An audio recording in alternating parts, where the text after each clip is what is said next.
Всем привет, привет, с вами Айгуля Рынкулова. Скажите, как меня слышно, как меня видно? Ой, какой тут фильтр крутой. Я какая-то такая прям красивая-красивая. Сейчас мы что-то тут поставим другое, по-человечески. Ай, супер. Всем привет, привет. Буду в очках, чтобы читать комментарии, вопросы. Мне так приятно. Давайте дождемся, когда все дойдут. Все зайдут, пошумим. Поставьте поставьте сердечки, что там? Можно ставить, чтобы пришли. Классно. Давайте напишем города. Я Анталия, Турция. А вы? Супер. Немного, чего хочется рассказать, очень многое.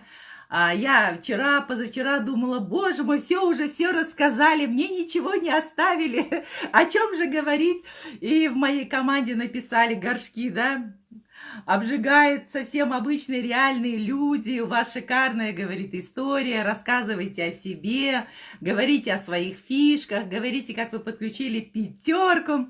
Так что я обо всем это скажу. Бишкек, привет! Одесса, привет! Супер, Уральск, люблю! О, Ставрополь, Россия, мощно! Татарстан, круто! Как я вас рада всех видеть, слышать! Вообще обалдеть! Наконец-то я в этом эфире. Мне прям, знаете, так это... Вот, знаете, когда вот я раньше приходила на мероприятие и видела на сцене людей, я всегда говорила, я хочу быть там. Когда я увидела, значит, у Ольги Ра, что у нее там на ее... Павлодар, привет.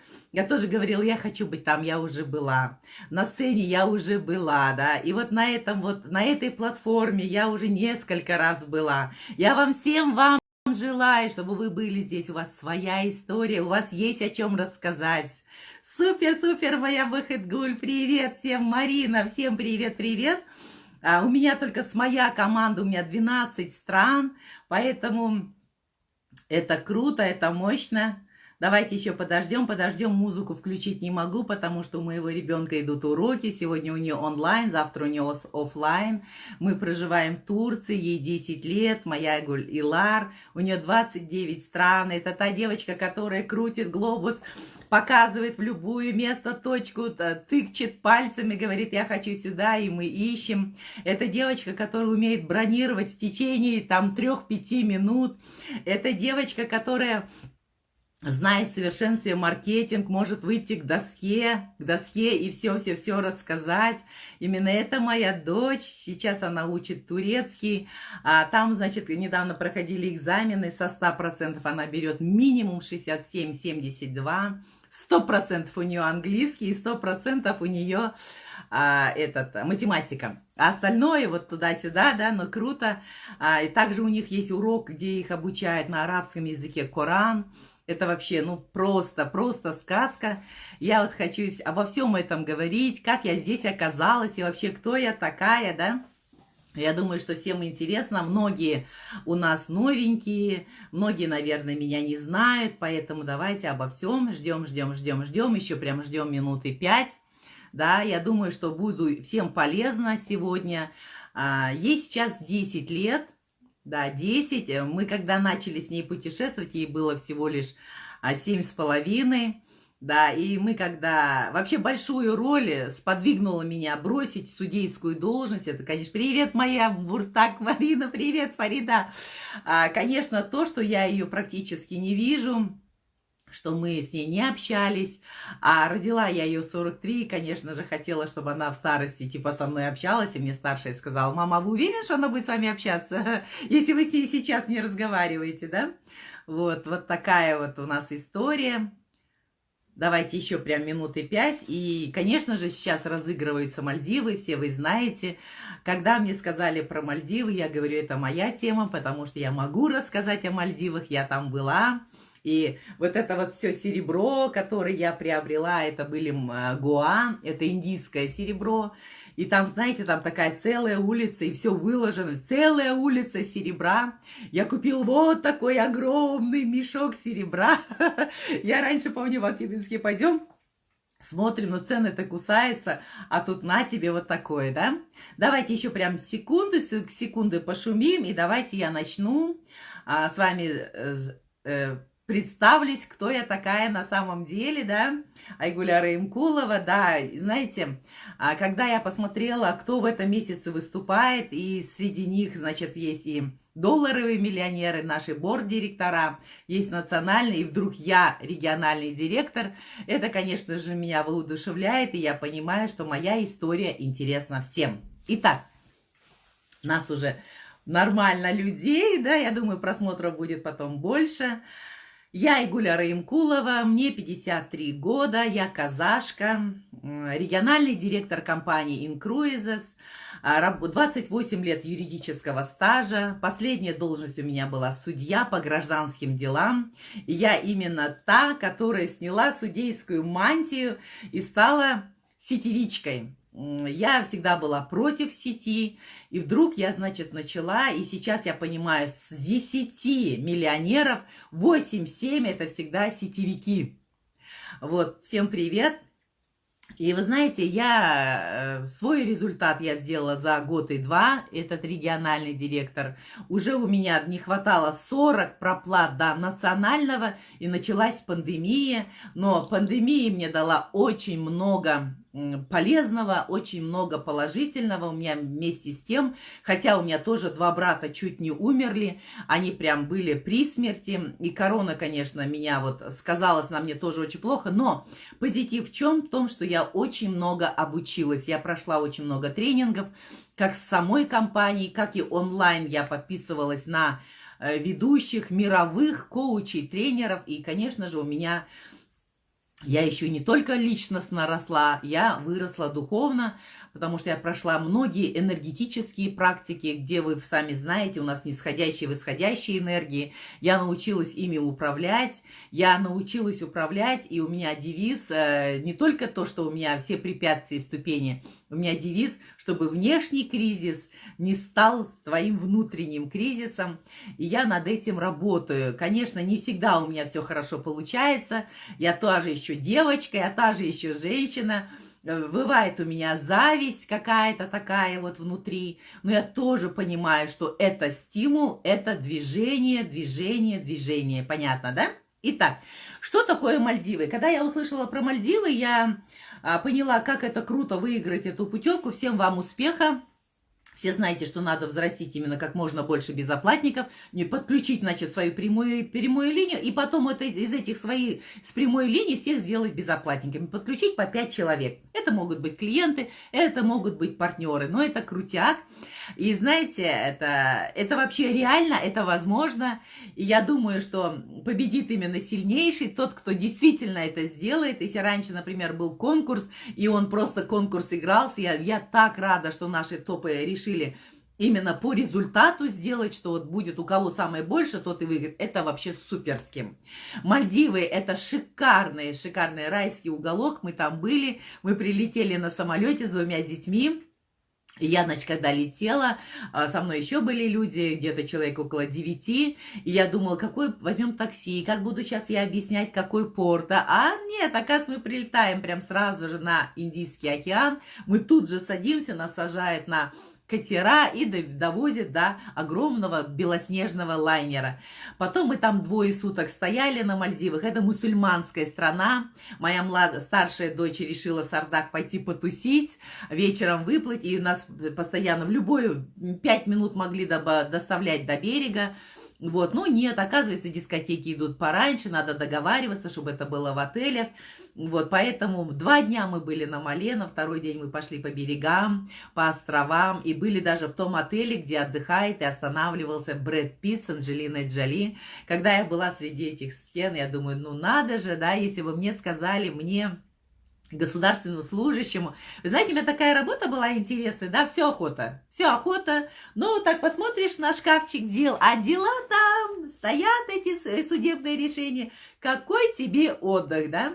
И, конечно же, хотелось одеть шляпку, одеть хотелось сланцы минимум, какой-нибудь сарафанчик, да, но, увы, всегда костюмчики, строгий деловой стиль, и вообще, вот, Такой вот был режим работы, очень сложный. Я ребенка практически не видела. За время ее, значит, 27,5 лет у нее было 9 нянек. На тот момент, когда я уходила сюда, у нее были 3 няньки. Они уходили, одна приводила, вторая забирала, третью носила. И не дай Боже, ее приведут не раньше 11 часов вечера, потому что я в это время работаю. Вот так у нас было, вот такое у нас было с ней отношение, мы практически не виделись, а сейчас у нас в кайфе, я просыпаюсь вообще в другом настроении, и я постоянно занимаюсь охотой за возможностями. Что это такое? Я всегда ищу клиентов. Понятно, да? Мальдивы — это круто, всем вам надо туда стремиться, потому что это райский уголок, и сейчас есть такая возможность туда поехать. Итак, что бы я еще хотела сказать? Я хочу сказать, что я сейчас проживаю в Турции, тоже благодаря Incruzes.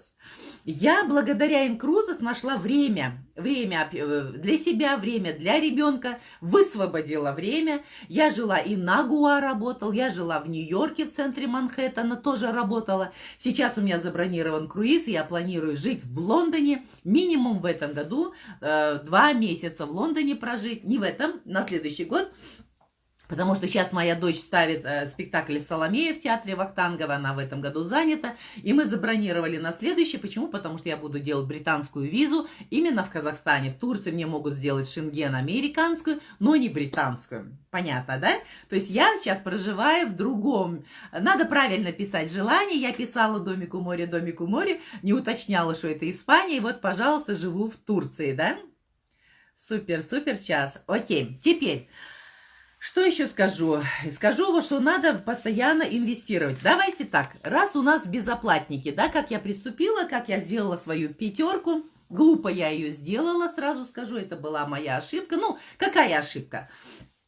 Я, значит, думала, как такую историю, сейчас все обязательно согласятся, все обязательно со мной хотят отдыхать, а нет, подружки мои отказали, сказали... Куда это такое? Сразу оговорюсь, что многие, например, думают, когда видят мою рекламу, говорят, ой, я как только услышал, что вы судья, я сразу выключил, понял, что эта тема не моя. Вы судья, вы приказали всем, там все зашли, и вы сделали ранг, да?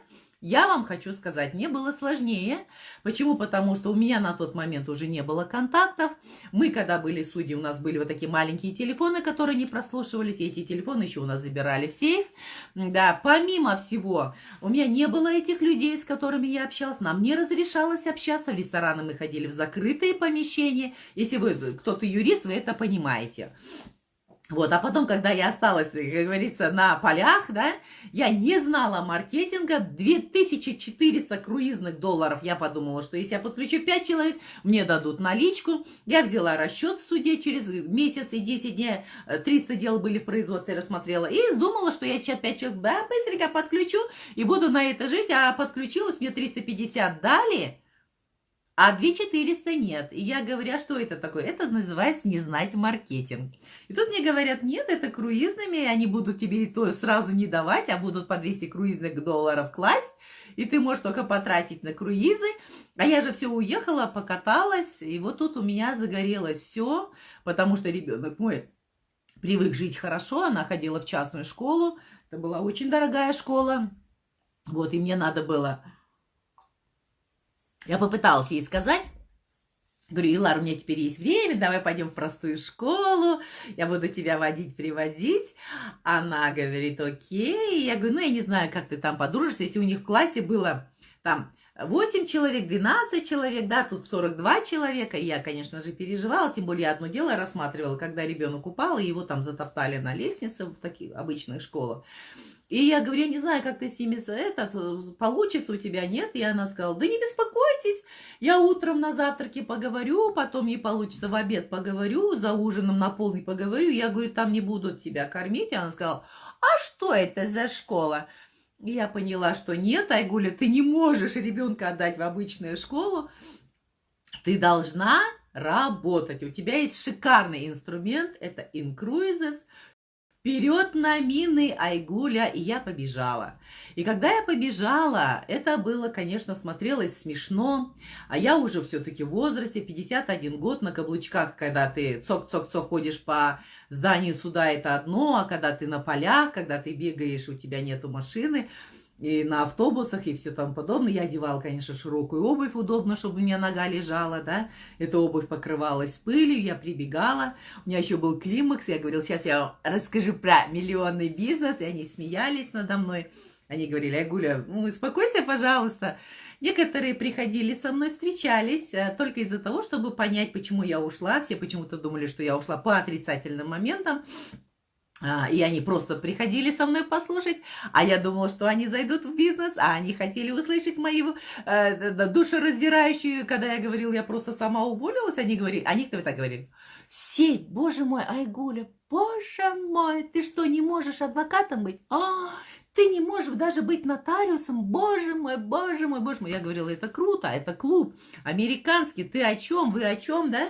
Вот, и я прибегала, да, мне отказали все отказали, я в растрепанных чувствах, плачу, сижу прям натуральным образом, потому что у меня страх, и я не знаю, что я буду делать. Оказывается, я одна такая дурочка, которая подключилась за 3 минуты, да, потому что благодаря Нурзие, сестре, у нее было свадебное путешествие, мы были на круизе в 2001 году, и я такая, и, значит, плачу, и дочке позвонила, она у меня режиссер в театре Вахтангова, и она говорит: мама, что надо? Я говорю: мне надо Адам Герек, люди надо. Она говорит: да без проблем. Она зашла, потом брат зашел, потом еще главное, я знаю же, что мне надо 5 поставить. Я прямо его жену ставлю тоже рядом, параллельно, понимаете, да? 5 сделать. Потом, конечно, деньги отозвали, я ее подключила под него. Это тоже незнание маркетинга, знайте, будьте компетентными. Но самое страшное было то, что потом, пройдя месяц, я в этот месяц подключила 11, пошли подружки, пошли адвокаты, пошли нотариусы, видимо, которые хотели со мной общаться. Многие хотели со мной общаться, они не могли, потому что я очень веселая, по факту, со мной круто. И думали, наверное, что мы будем круто зависать, да, так и получается. Вот. Но самое интересное, что те люди, которые первые зашли, моя дочка была, я ей говорю: что ты не работаешь через месяц? Она сказала: в смысле? Я говорю: ну надо работать. Она говорит: где работать? Что такое? Я говорю: ну как так? Ты должна, ты же великая. У тебя там есть Инстаграм, сейчас тебя все любят. И в моей команде будет Этуш, да, Царство ему небесное. В моей команде будет Лановой, в моей команде будет там Тумайкина минимум. Она сказала: Маковецкий, я думала, он будет у меня, если честно. А оказалось, что нет. Она даже сама говорит: мам, я вообще зашла не из-за этого. Вы сказали, просто надо людей. Я пришла, но не более. Вот это было для меня, конечно, прям вот вообще, прям оно вышибило, оно вышибило меня, потому что это мой родной человек, моя кровинка, который сказал: мама, я поняла, что я что-то неправильно преподнесла. Ну ничего, потом я, значит, начала делать, и братишки людей ставить, он вот с такой бородой, ему сложно вообще разговаривать с людьми, он не разговаривает с женщинами. Потом начала дочки ставить, потом начала команды эти им строить, туда все. И там, знаете, я вам хочу сказать, я на 7-й месяц купила Lexus, да, он у меня куплен на матчинг-бонус. Тогда не надо было делать личное подключение. Вы знаете, да, когда ваша прямая линия подключила и заработали 180, 300, 200, да, там 180, 160, там еще, и ты можешь в это время подключить одного, и тебе все эти деньги 100% чека-чека получить. Такого нигде ни у кого нет. Вот такая суперская вещь. Ну, я вообще обнаглела. Я вам сейчас скажу, мне не надо было делать личное подключение. Я смотрела на людей и смотрела, например, у Булата в этом месяце 5-й человек, он получает, например, $90. Ага, я лучше туда отдам. Ага. А у Сафуры, например, 3 человека, да, всего, значит, она получит $70, я ей дам, не дам. Вот до такой степени у меня дошло, я начала тусовать людей, кидать под них, делать им команды. Это была большая ошибка. Потому что многие сейчас так и думают, многие, оказывается, так и делают, они подписывают, но человека отдавать нельзя, человек идет на твою энергию, человек идет на тебя. Например, очень многие, я которых так вот отдала, да, они сказали: я тебе не чемодан. Айгуля, я такое приняла решение, я всю ночь визуализировала. Я потом утром аффирмации говорил: я в первой линии Айгули, я в первой линии Айгули, я борт. И вдруг я оказалась непонятно под какой-то там кем-то, понимаешь, так нельзя. И многие переставали работать. Вот я говорю, не делайте этой ошибки. Подключила я 5 сразу. Это было мне, по идее, нетрудно, потому что у меня 6 братьев, у меня, соответственно, столько снох, у меня столько племянников. У нас, у моих, иншалла, машалла, у братьев вообще по 6 детей, по 5 детей. Это не проблема была, да? Вот я их подключила, но включить в бизнес этого не было.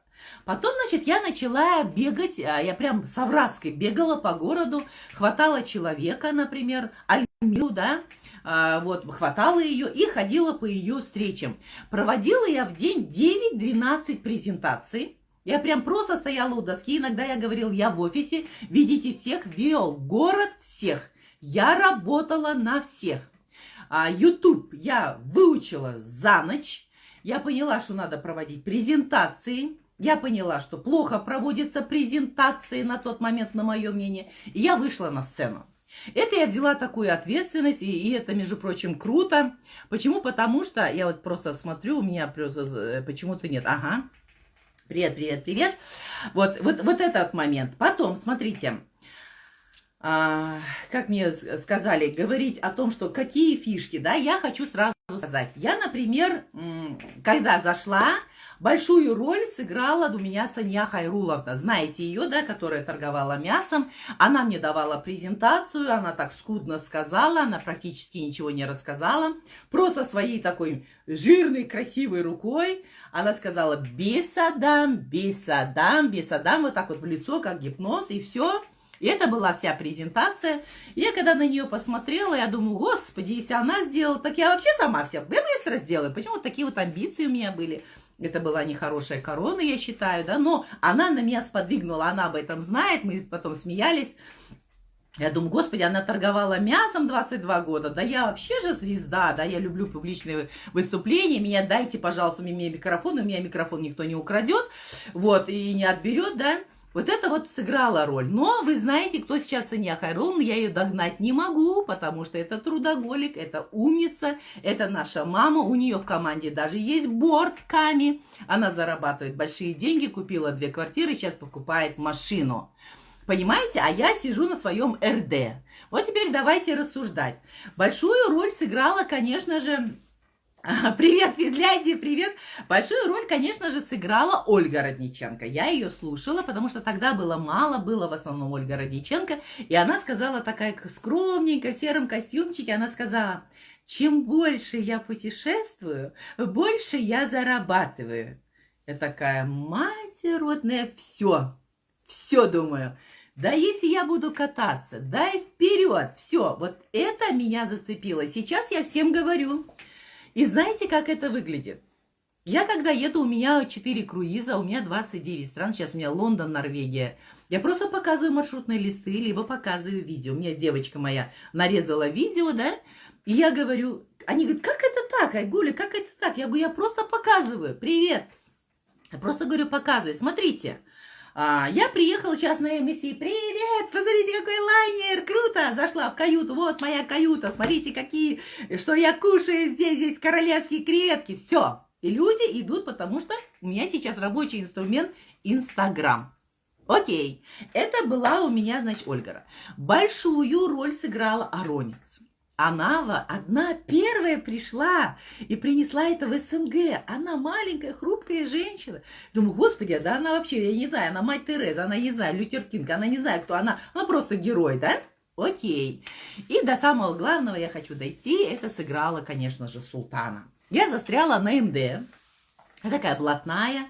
Все об этом знают, Султана тоже знает, я несколько раз рассказывала, я знаю, что здесь новенькие есть, поэтому послушайте. Я судья, я высокая, большая, почти 1,80 м, я влюбленная в себя, да, такая вот. И мне когда отказывали, это было смерти подобно. Я их блокировала.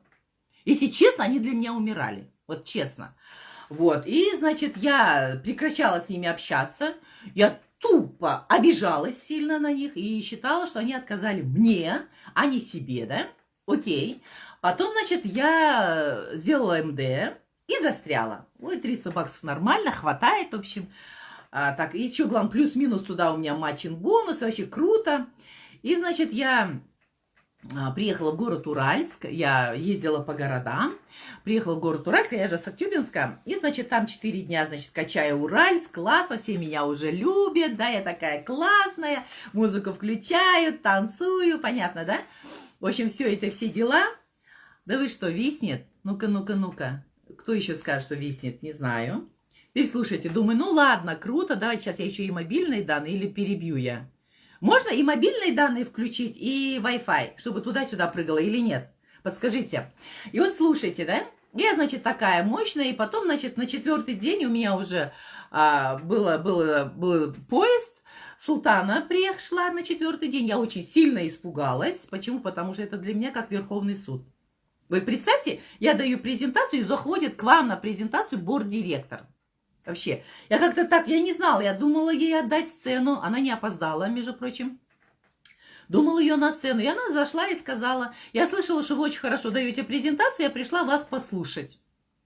Но я опять же сказала, там было человек, наверное, 60, я говорю, ой, как вам повезло, я думала, проведу так презентацию, все-таки 4-й день, а сейчас, благодаря тому, что пришла Султана, я вам сейчас круто, значит, проведу, потому что она, ну, я буду хорошо работать, так как сидит якобы Султана здесь, да. Я провела очень хорошую презентацию, Султана вышла, меня поздравила, меня обняли, у меня эта корона моя конкретно загорелась, она засверкала у меня бриллиантами, у меня внутри вот здесь все вознеслось, значит, я к чему вы послушайте сейчас. И потом, значит, люди ушли, и остались партнеры. А Султана тогда уже на Тенериф ездила, по городам ездила, она была такая редкая. И потом, значит, мы остались одни партнеры, где-то человек 28, сидим, значит, Султана нас обучает, на доске проводит. И тут Булат заходит, мой братишка, и говорит так, показывает, что уже поезд.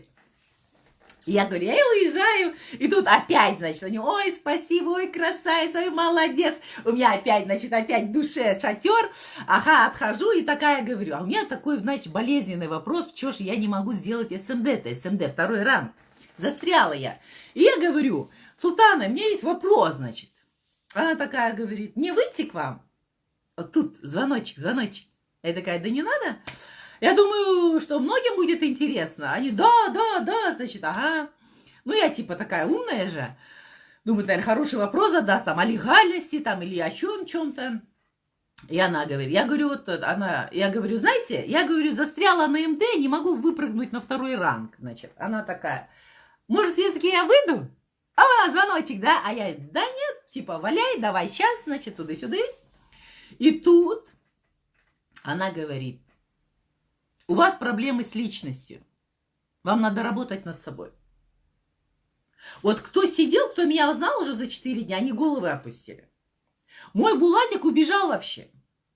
Вы знаете, благодаря тому, что я в государственной службе, да, и нас научили молчать и держать язык, да, где-то, я просто себя поборола, но у меня был внутри огонь. Младше меня на 20 с чем-то лет. Я приехала, ее город Качай, Уральск, у меня тут практически никого нет. Смотрите, амбиции какие, да? Как это так? Я такая, да, хорошо, выхожу, 20 минут мы ехали до вокзала. Булат со мной не разговаривал, у меня пар шел, пар. Я зашла, у меня закинул в это купе. В купе бедные люди хотели пить чай. Я сказала, никакого чая, нету чая, будем спать, значит. Они разбежались, а главное еще, когда зашла меня... У нас же города рядом, меня там узнал еще и начальник поезда, меня узнал проводник. Они зашли ко мне в купе, тоже мне сказали привет. У меня вот эта корона растет, люди бедные убежали в разные купе пить чай. Я легла и начала плакать. Я плакала в стенку, я ревела, я говорила, как это так, как я позволила, никакой мне ценности нет, как это так, что это такое. И я потом услышала себя. Айгуля, ты кому задала вопрос? Айгуля, ты кому задала вопрос? Ты задала вопрос Фариде, или Нурзие, или Марине, или Бахытгуль. Кому ты задала вопрос? Ты задала вопрос борд-директору.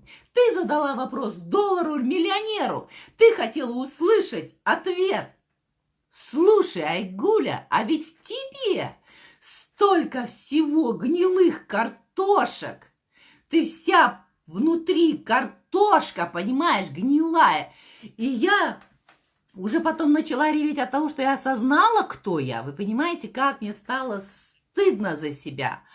Я приехала, утром, конечно, я уже улыбалась, я попросила извинения, да, перед всеми в купе.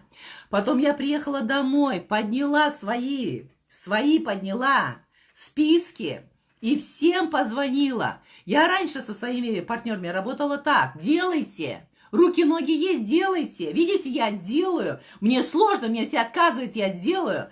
Делай, да, и все. Я позвонила каждому. Я сказала: где ты? Что у тебя? Давай 5 сделаем. Где твои люди? Покажи. Давай встретимся. А ты разговаривала об этом? А ты так говорила? А давай. И я за 2-3 дня сделала СМД.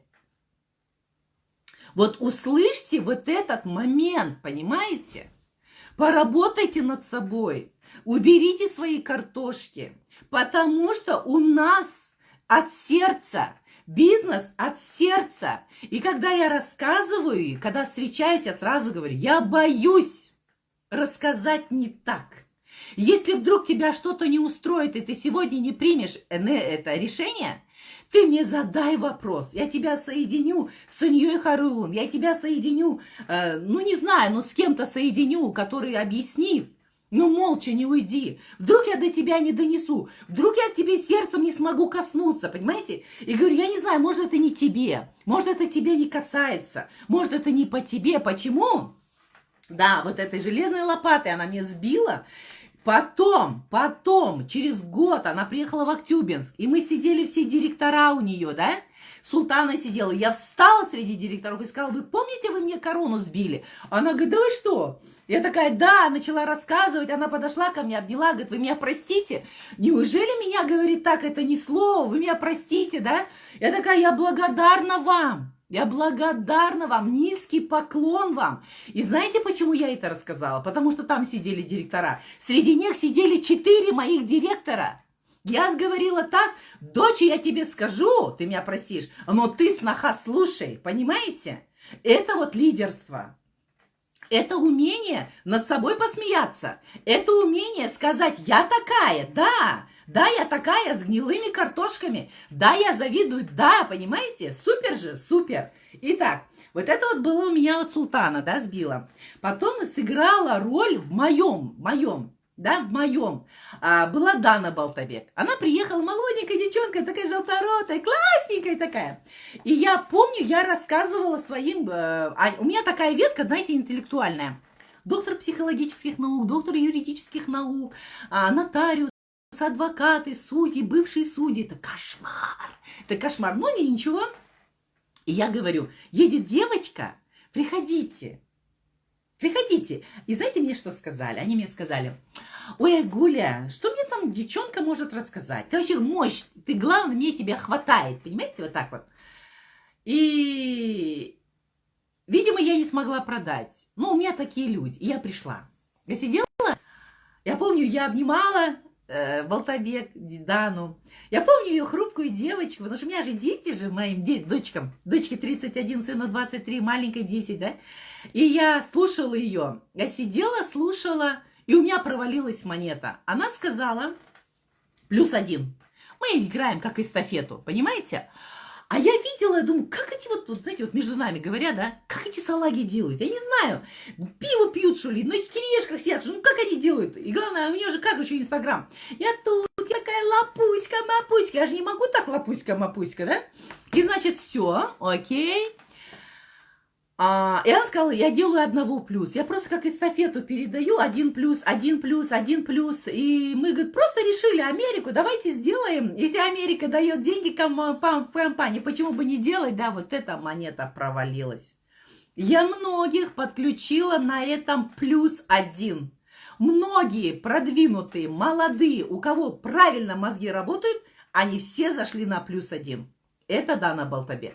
Еще она мне продвинула прям монету, провалила, да, она когда сказала, когда я Инстаграм запустила на пандемию, и еще вот Ксюша, я вам сейчас тоже скажу, я с ними советовалась, они потому что у них в основном все холодные контакты, и Дана мне сказала: Айгуля, вы должны продавать себя, да, и вы знаете, что вы, говорит, 120 человек отработаете, один подпишется, хорошо.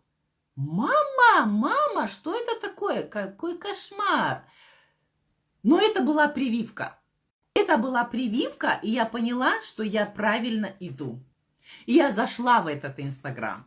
Я когда зашла, у меня не было Инстаграма. Вот у меня тут есть Нурзия, она у меня, судья присяжного суда, у нее тоже не было Инстаграма. Она Инстаграм, привет, Алмагуля. Инстаграм она мне открыла, когда, чтобы меня посмотреть на одном из марафонов, да? Вот.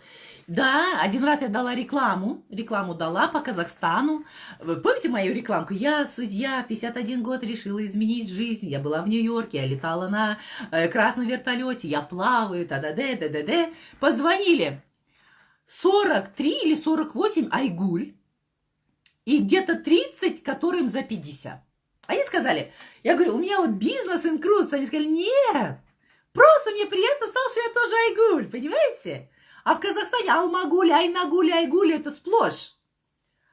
А эти позвонили, я говорю, вот инкрузус. Они говорят, нет, просто мне тоже за 50. Мне так нравится, что вы это... Жить хотите, мам, только сейчас. Вот, сразу убирайте 90 человек. Я отработала первый месяц, где-то много звонков. Ни один не зашел. Дана мне сказала, Айгуля, Инстаграм начнет отбиваться через 7 месяцев. Жди. Я сразу ей позвонила. Да, ну это что такое? Какой-то кошмар. Она говорит, выбирайте. Ищите своих. Выбирайте. Или Ксюша, что мне сказала? Айгуля, да. Они такие. Там всякое будет. Они же еще молоденькие, хорошенькие. А я-то думала, мне не будет такой. Ну, мне тоже много что предлагают, да? Вот провалилась. И сильный мне пинок под зад дала Ксюша. Было так, вот слушайте.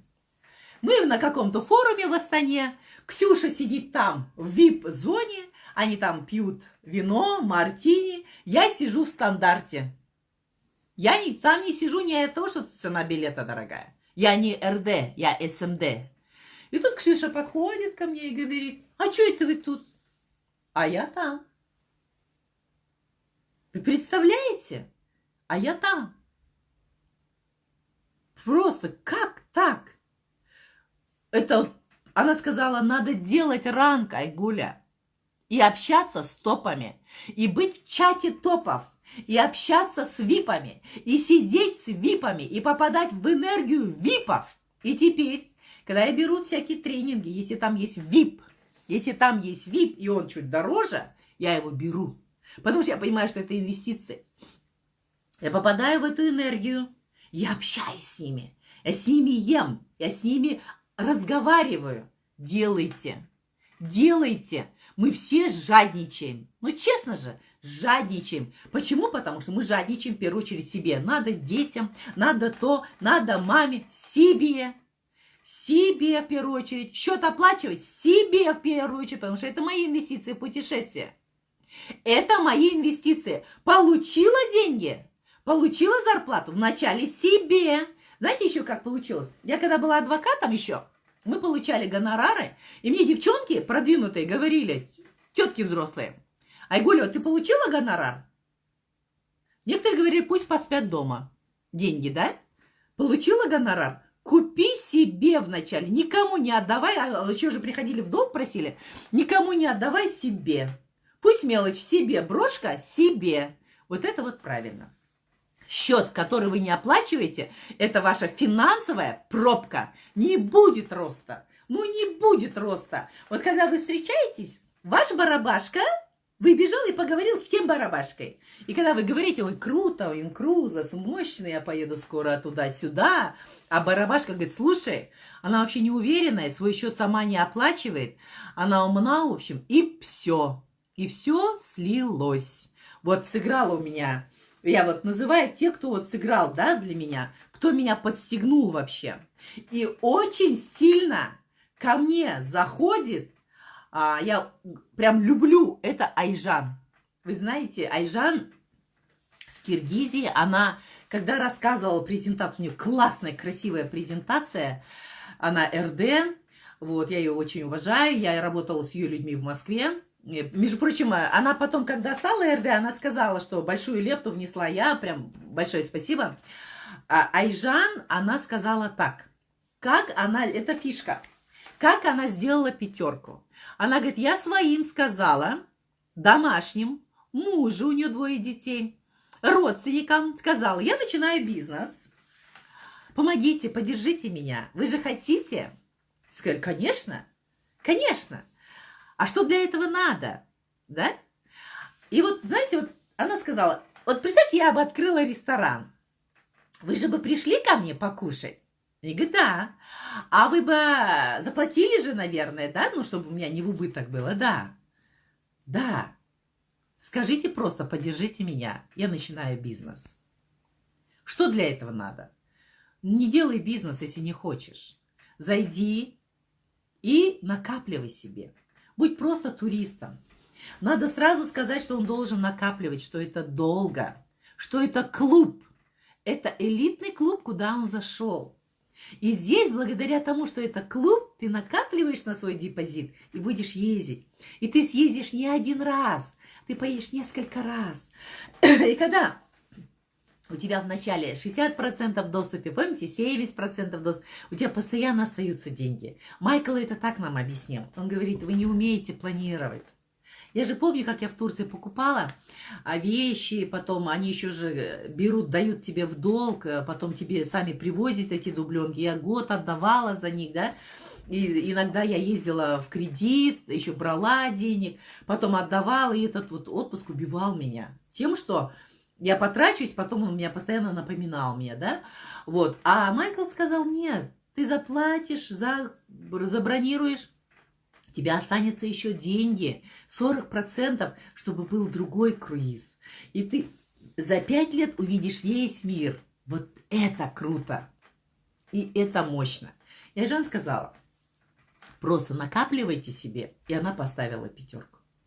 Ведь неважно, партнеры они или клиенты они, даже делайте всех клиентами. Закройте сразу безоплатку. И это очень круто. Почему? Потому что, чтобы больше не платить эти $100.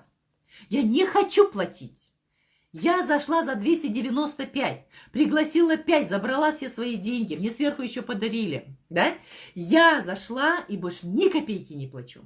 Ой, а еще тут же сейчас Рита зашла. Какую монету она мне провалила конкретно, я вам сейчас скажу. Она же плохо говорит.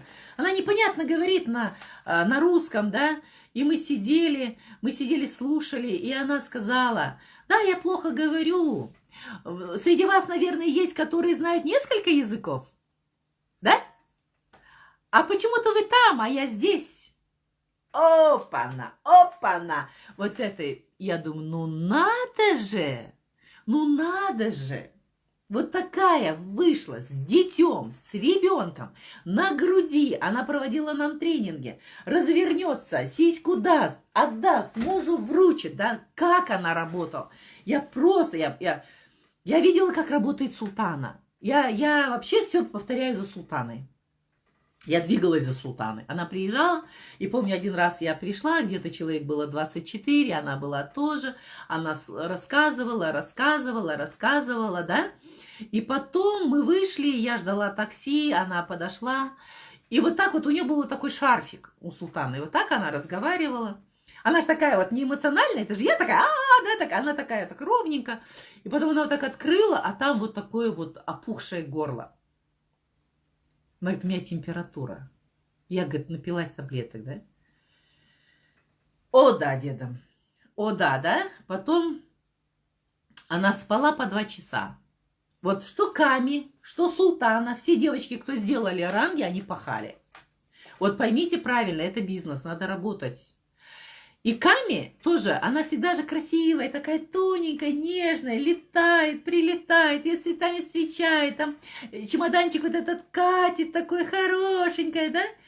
Проводит, от души проводит. И один раз она вышла и просто на ступеньках положила свою голову на чемодан и сидела. Не знаю, спала она, не спала, но я думала, вот эта хрупкая девочка, вот эта дюймовочка, она делает этот бизнес.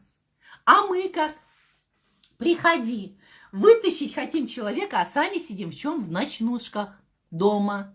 В пижаме ходим целый день. Знаете, я, например, и честно говорю, если я бюстгальтер не одела, я не работоспособная. Не работоспособная, это железно. Это же вот решение, когда раньше печатал, мне надо было одеться. Вот сейчас я сижу в пиджаке, в костюмчике и в туфлях.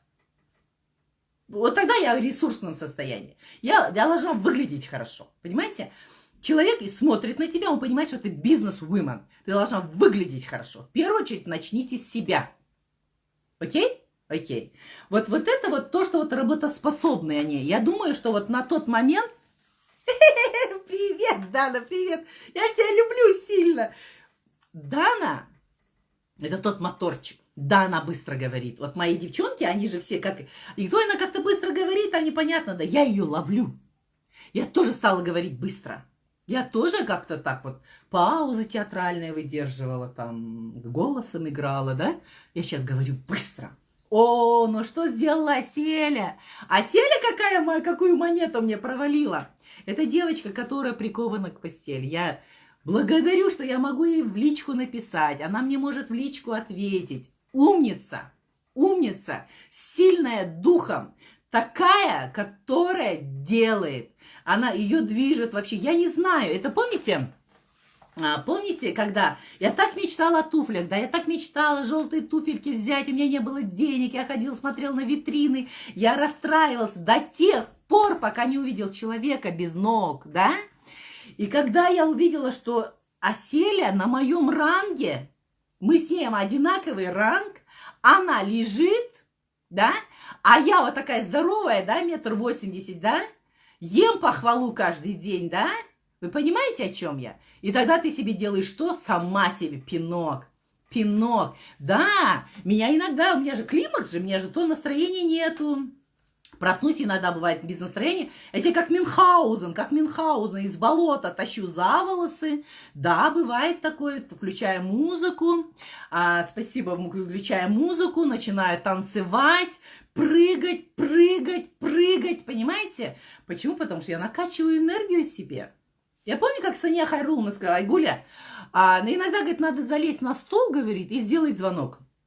И тогда ты чувствуешь, что ты выше. Ну, у меня вообще, я и так 1,80 м, я и так высокая, да? Но это нужно делать. У меня тоже, я иногда не знаю, как позвонить. Я боюсь звонить. Иногда боюсь звонить людям. Понимаете? Итак, надо, у вас сейчас, вот вы должны понять. Вот вы когда зашли, у вас своя команда.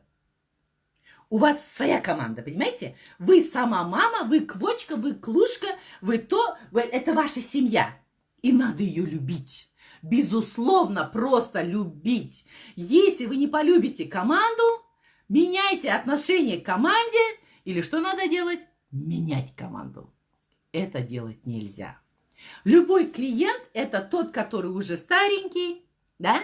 Иногда вот я думаю, да я подключу новых, я буду с новыми делать. Есть такая мысль, да? Вы поймите, у вас есть уже, они знают маркетинг, они просто заснули, они пережидают. Надо их поднять, понимаете? Надо сказать, где ты, Жанна? Мы делали с вами, спасибо, Наташа, мы делали, мы можем, мы крутяк. Давай, понимаете? Вот так вот, давай. Не надо разбрасываться старыми, не надо обижаться, ни на кого обижаться, не надо. Вообще, помните, когда этот учитель сидел, и там один забежал, а были ученики, и он кричал, орал, плохие слова, матом говорил, и потом ему сказали ученики: почему вы не отреагировали ему? Он сказал: если бы я отреагировал, я бы это принял. Он ушел со своим. Будьте выше, окей? Не надо быть, давайте вспомним, знаете, Илона Маска, да?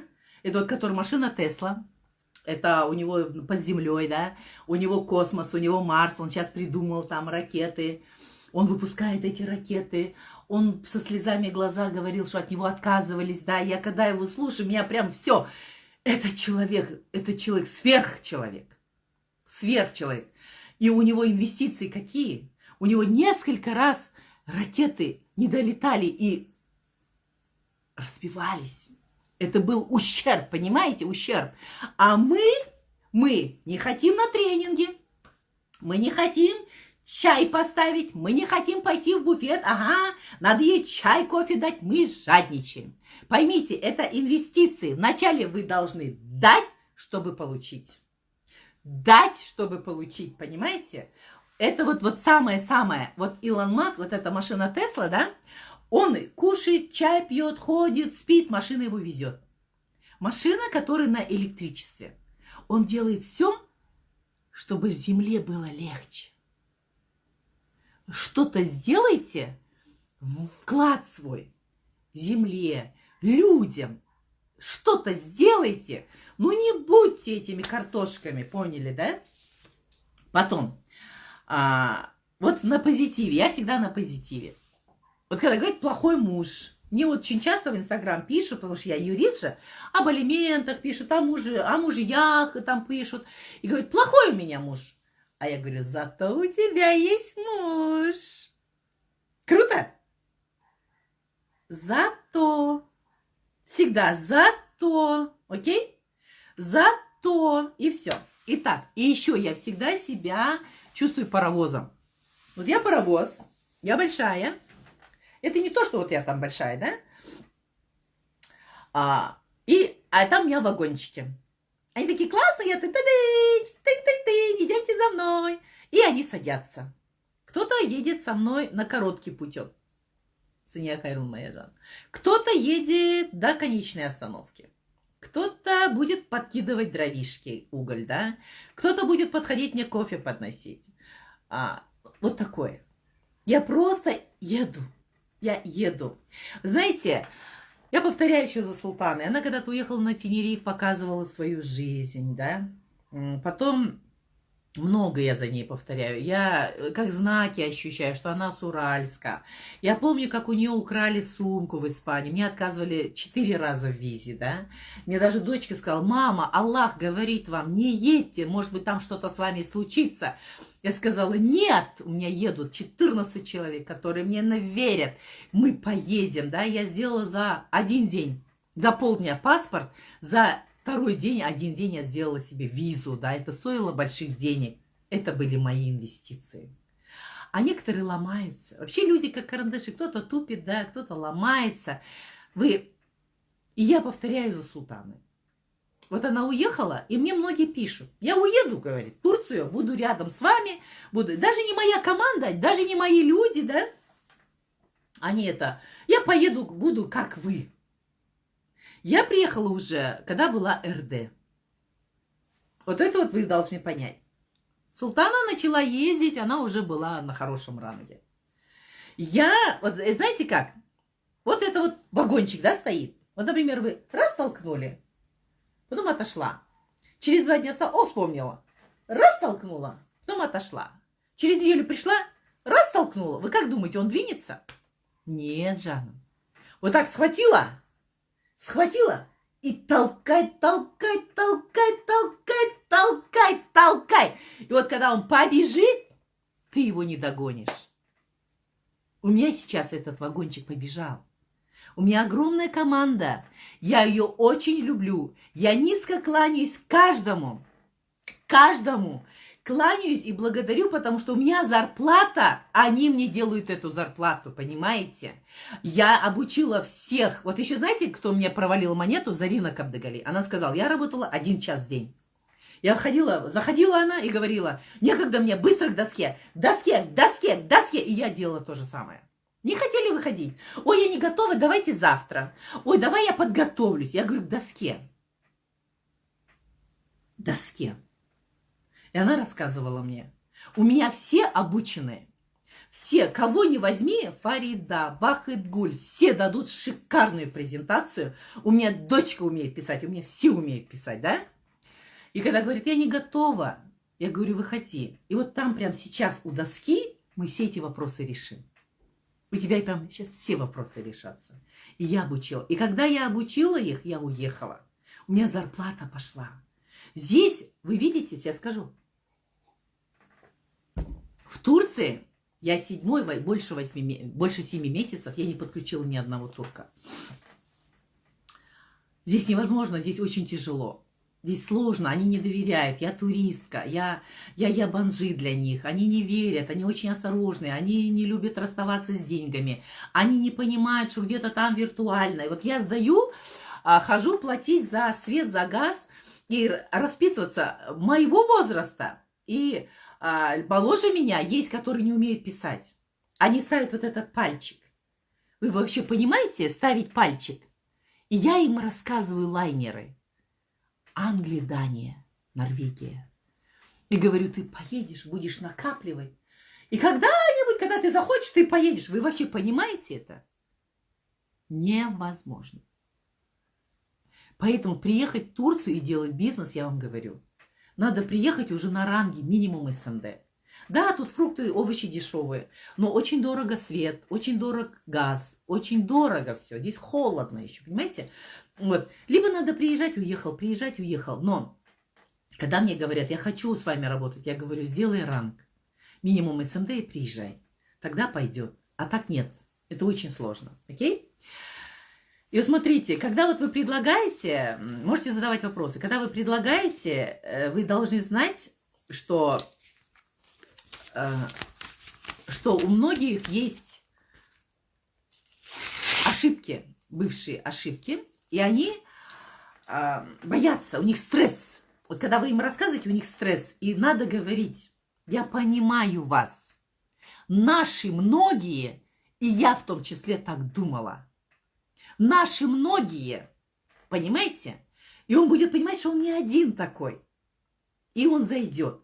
И еще, у вас вот, мне нравится, но друзья, вот Ольга с Великобритании, помню, тоже сказали, нужны истории. У вас на каждого пришедшего человека должна быть похожая история нашего лидера. Понимаете? Например, лидера... Я, например, вот если пришла мамаша, да, с детками, я говорю про Риту Дауенову, про вот тех, да? Сейчас зайду за закрытие сделки. Вот смотрите. Возражение. Да? Выслушать. Задать уточняющие вопросы. Понять и аргументировать. 4 должно быть. Выслушать обязательно. Я делала большую ошибку. Все, ничего не говорите, я все знаю, все круто, моя вся жизнь, все, я была судья, и теперь я сейчас вот такая крутая, все. Все, решение всех проблем, все. Люди, подожди, Гуля, подожди, может, она вообще раком болеет? Может, у нее мама сейчас при смерти? Ты о чем? Надо вначале выслушать. И если, например, она возражает, выслушать ее. И потом, надо молчать.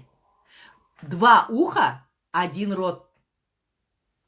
Слушать надо, слушать. Мало говорить. Услышать потребность. И в наших крузах все потребности решает. Вот когда я слушаю, они говорят дорого, например, да? А я говорю, с чем вы сравниваете? С чем дорого?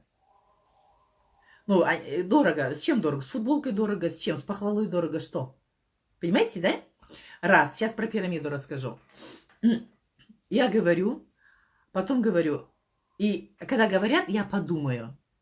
Я улыбаюсь и говорю, это все-таки деньги, да? И говорю, расскажите мне о них. Я каждый раз говорю, расскажите мне об этом. Расскажите мне об этом. И он начинает рассказывать. И сам себе отвечает на вопросы. Я вам сейчас скажу. Я же медиатор, я урегулировала споры, я проходила обучение конфликтологии. Там были такие вопросы, чтобы он, я так поняла, и перефразировать его вопрос. А я правильно поняла? Вы сказали, что дорого, лайнер это очень дорого, это для богатых. Прям этот вот, понимаете? Я, например, беру и говорю, да? По поводу, что ты не ездила. У нас очень много всех в Инстаграм уже пестрит, все уже знают, Казахстан уже побыл. Рита не сделала поездку, пока не стала определенным ранге. Я помню, как мы сидели в зале, и ей задали один раз вопрос. Рита, а вы сами были? Она сказала, нет. А что? Вам что? Рассказать технические характеристики корабля или что? Вы что, не знаете, что Франция, Италия, Испания есть? Я не поеду, говорит, вот так. Вот так она еще показала. То есть без денег. Я, говорит, сделаю ранг и поеду отдыхать сразу на 22 дня. Понимаете? Не надо бояться, что вы не были. Франция, Италия, Испания есть, Англия есть. То, что 80% на воде, это железно. Пирамида. Когда говорят пирамиды, я вначале говорю, что ты думаешь о пирамиде? Она начинает, вот, там надо людей собирать, потом вы на процентах сидите, это там харам, это то да сё, если люди не придут. Я говорю, пирамида это когда нету продукта. Когда говорят, неси деньги, неси деньги, неси деньги, и просто деньги и все тому подобное, да? А у нас есть продукт. И продукт, которым мы пользуемся. Я была сама на круизе, вон, посмотри, эти были на круизе, те были на круизе. 10 тысяч человек были на круизе с Казахстана. Окей, да? Те ездят. И статистику. Все. Потом, вот смотрите, когда они боятся, я всегда, например, говорю, я точно так же. Вот если действительно это было так, и быть искренним надо. Вот прям искренне, прям от сердца, понимаете, вот прям от сердца. Вот почему у меня получалось хорошо офлайн? Потому что я теплая. Я обнимашки люблю, а сейчас же корона, да? Вот, но я все равно обнимаюсь, если честно. Вот, например, когда говорят, вообще, да, находясь в зоне комфорта, успеха нет. Нет, я всегда вот за цель возьмите вот так вот, скажите, я готова к раундам, я готова к бою 12 раундам. Это бокс. Знаете почему? Потому что у нас должно быть касание. Уже все сказали, уже все, и Дон Фейл сказал, все сказали, что с первого раза в основном не заходит, 4, 5, 6 и 12 касаний.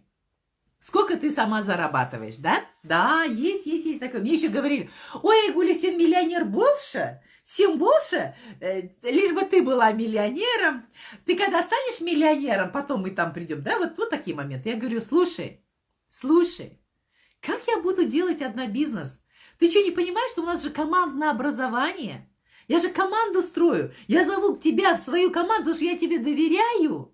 Я хочу быть с тобой в разведке. Я хочу с тобой с одной фляжки пить. Я хочу с тобой сидеть у костра. Я хочу с тобой. Я хочу с тобой вместе делать этот бизнес. Давай вместе. Ты, я, вин-вин. Ты выиграешь, я выиграю. Понимаешь? Вот так говорю. Я без себя никак. Но когда вот прям конкретно обижали меня, есть такие, которые меня обижали, прям унижали меня, прям вот так вот, да, и я говорю, все, это все твое. Ты отказываешься себе, а не мне. Когда у меня Lexus появился, многие прибежали, когда я Lexus взяла, потому что я то голодная бегала, да, вот это с пылью, да, с потом, да, такая. А потом раз, Франция, Италия или Испания, у меня эта машина, да, прибежали. Прибежала одна, сказала, Гуля, встретимся. Мы опять встретились, на том же диванчике сидели. Она сидела. Я ей говорю, давай поговорим. Она, я говорю, молча, пиши меня молча. Я говорю, давай поговорим. Что у тебя изменилось за 8 месяцев? Ты мне тогда отказал, 8 месяцев прошло. Скажи мне. Я говорю, у меня, говорю, 3 страны, у меня Lexus, у меня зарплата, у меня то, а у тебя что? И я общаюсь с детем. А ты сидишь как на этом диване, такие, у тебя зарплата поднялась? Нет. Понимаете? Раз. Но я хотела узнать. И еще один раз задала вопрос, когда я пошла презентовать нашему миллионеру в городе. Он строит ЖК большие. Я переживала. И вдруг он заходит, представляете? Он заходит в компанию. Я подошла к нему и сказала, скажите, пожалуйста, зачем вы зашли? Я анализ делаю, понимаете? Я анализ делаю. Скажите, почему вы зашли? Денег валом. Круиз 18-летний сделает 5 секунд. Ему 60.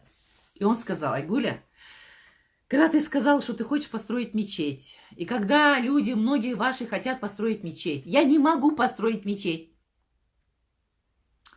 Потому что, говорит, я загораюсь, я люблю строить. Я, говорит, строю за свои деньги, бюджета в городе нет, они мне 5 лет его отдают, говорит, понимаете? Я не могу построить мечеть. Если я построю мечеть, если я дам кому-то со своей работы, да, у меня много почему, кто-то станет миллионером, и он будет мне благодарен, это, говорит, все. Это сауап, я, значит, что-то сделал, понимаете? Вот такие вот. Классно, Ксюш, ты смотрела, я тебя хвалила, я тебя люблю. Окей. К бою, к 12 раундам, понимаете? Потом, знаете, я вообще вам всегда надо быть охотником за возможностями. Я, например, захожу в кафе, сейчас здесь, я всем улыбаюсь. Я всегда улыбаюсь. Я прямые эфиры, между прочим, я, наверное, единственная, которая проводит каждый день прямой эфир. Я, наверное, единственная. Не знаю, я сейчас в воскресенье не выхожу. Я всегда улыбаюсь. Я захожу, улыбаюсь, в кафе, они сидят за столом. Если есть дети, это вообще супер. Я просто улыбаюсь. Если они мне улыбнулись, я говорю «Мераба». Там, что-то пытаюсь говорить на турецком. Потом раздаю визитки. Даю визиток, у меня их много. Иногда, если я с одной встречаюсь, я говорю одна вам, а две вашим друзьям. Нет, близкие, вот если вы раз сказали, они отказали, два сказали, уже на ваш результат. У меня так сестра зашла. Она увидела результат не только денег, не только материально, она увидела во мне трансформацию. Потому что я же младшая, я была, видать, такая язвительная, видать, была такая крыска, понимаете? И вдруг я изменилась. Она говорит, вот ее это прям дернуло. Она поняла, что я расту не только вот личностно развиваюсь, я расту духовно. Вот это вот ваш результат. Не обращайте внимания, ни с кем не ругайтесь. Вообще желательно с дома никого не брать, потому что родственники потом вот это вот, либо их в одну ветку всех подписывать, это тоже по-своему. Не хотят, не надо, только сами двигайтесь. Просто тогда, надо сказать, не мешайте мне, окей? Знаете, социальные сети, да, и, значит, это вот рассказывали, когда приходишь в магазин, да, я так рыска. Приходишь в магазин, и вот он тебя раскачивает и говорит, а вы вот этого купили, а вы не хотите такой сувенир купить родителям?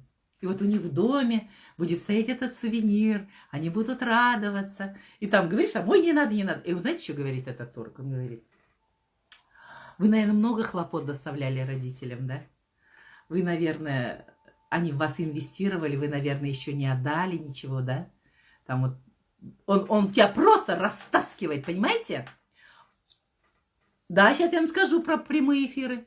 Да, у меня идет конверсия, у меня постоянно смотрят, у меня живой, у меня заходят люди. Сейчас я вам скажу.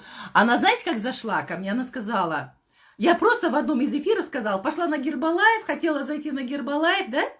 И она написала, я зашла тоже на Гербалайф, а теперь зайду к вам. Это моя Лаура Махачкала.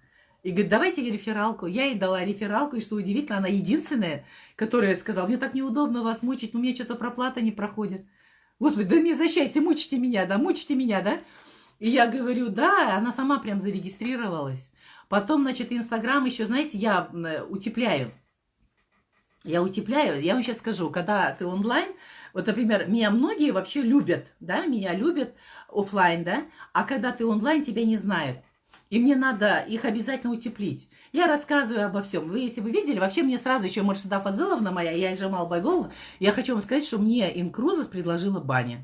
Я ходила в клуб сауны, и там мне предложили этот. Ходите в общество, заходите в клубы, ходите кругом, понимаете?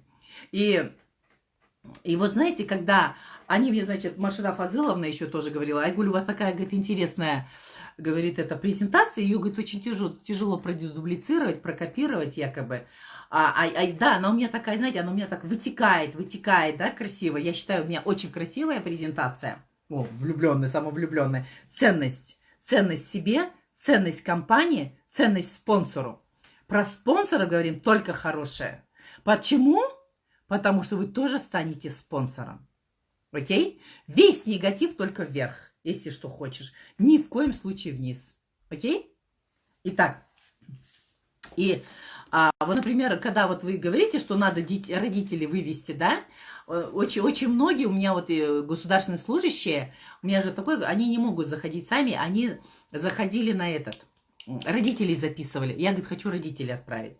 И я говорила, ты просто в каюте должен быть тот человек, который зарегистрирован. И вот насчет родителей, когда я говорила, вот они же инвестировали, хочется же им вот, да, подарить, там, то все. Вот у нас, например, с нашего офиса в Акюбинске съездили 63 ажек и аташек, стареньких.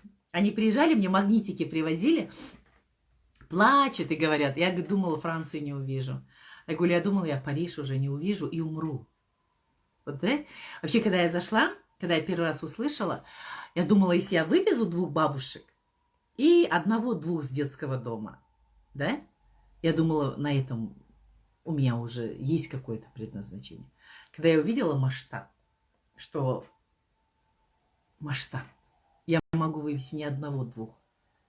И все. Ну, это просто до слез, понимаете? Это просто ты понимаешь, что ты не песчинка, что ты что-то делаешь. Ты песчинка, но ты что-то делаешь.